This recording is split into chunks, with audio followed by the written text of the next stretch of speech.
also in Telos po, we still have our traditional Gantt chart, no? And so si Gantt chart is a type of bar chart that illustrate again yung project schedule, yung mga start and finish na. So in Telos, once you created an activity from the time distance view, it will also create a Gantt chart, no? On the chart view. If you can easily understand po yung nasa distance view, yung parang mga drawing line po, no? You can go and switch on the Gantt chart. Ayun po. Nandun din po yung Gantt chart view natin. So, pwede rin dyan po kayo mag-add ng activity. Magre-reflect din po yan with the time distance view. Or sa time distance view mag-create, parang yung kanina, then magre-reflect din po siya here on the Gantt chart view. So, either way po.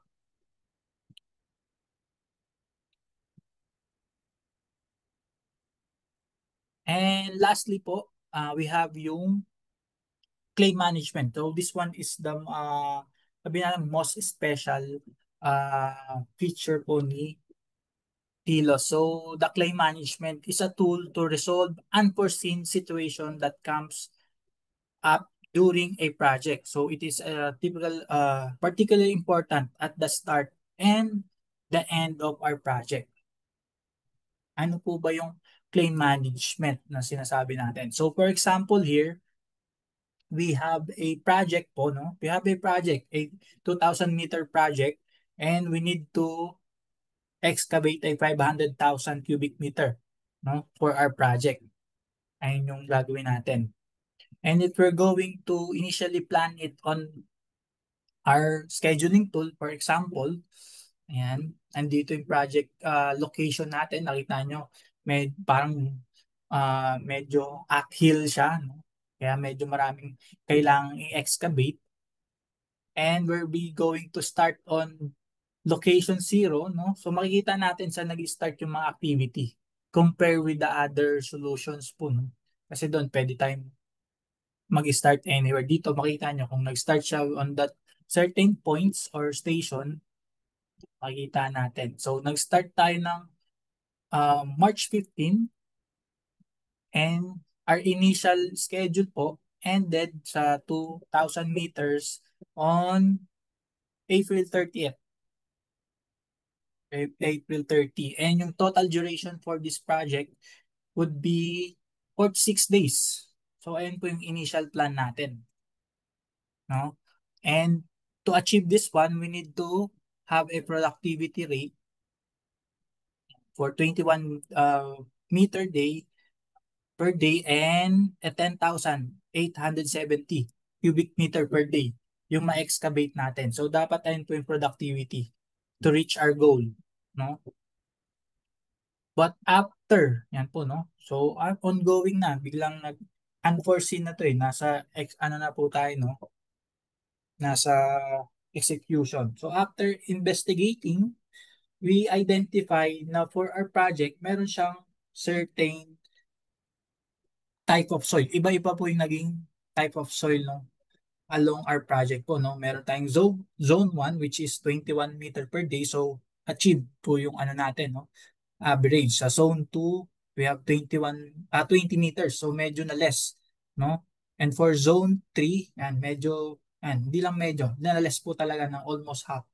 No? Or half na po ng productivity natin. Yan, with zone 4, 5, 6, and 7, no? Iba-iba po yung naging average natin. Kasi iba-iba rin po yung type of soil on that certain project map po natin. So if we're going to plot it again, plot po again natin yung schedule. Yan, zone 3, 4, 5, up to zone 7. Yan. So naging ganyan po yung if we're going to follow yung average productivity po natin, magiging ganyan po yung outcome nung schedule natin. And if we're going to compare it with our baseline, no, April 30. So if you notice, May tuloy. Magkakaroon tayo ng delay po, no?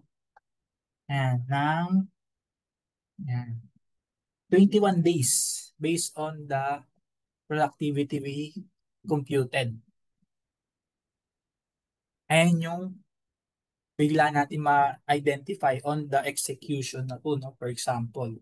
But to, ano po, no? To cope up with our initial baseline dun sa deadline natin, yung initial po kasi we only have one resources on that portion. But to have yung claim management po, ayan yung target line natin, mag-start si crew 1 on the start date pa rin po.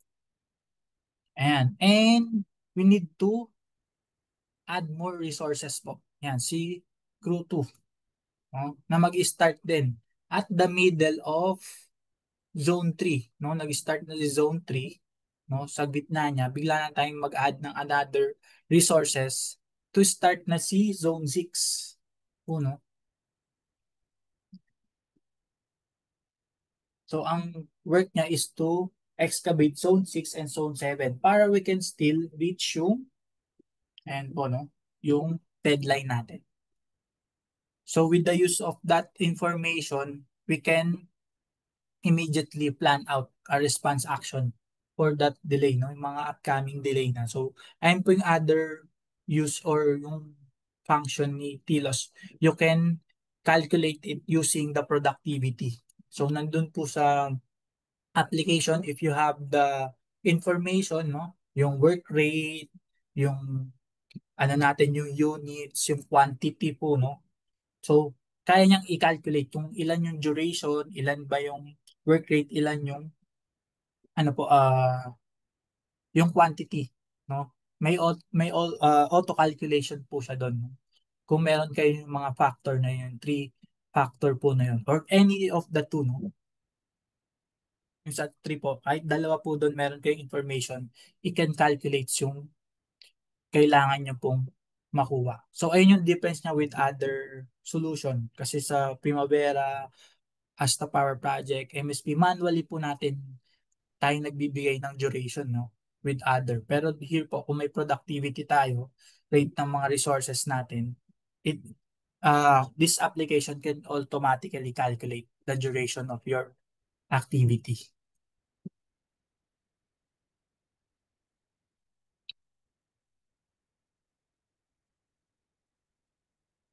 So for my last part of my slide, so here are some TLOS user beliefs po, no? 97% TLOS helps eliminate planning mistakes.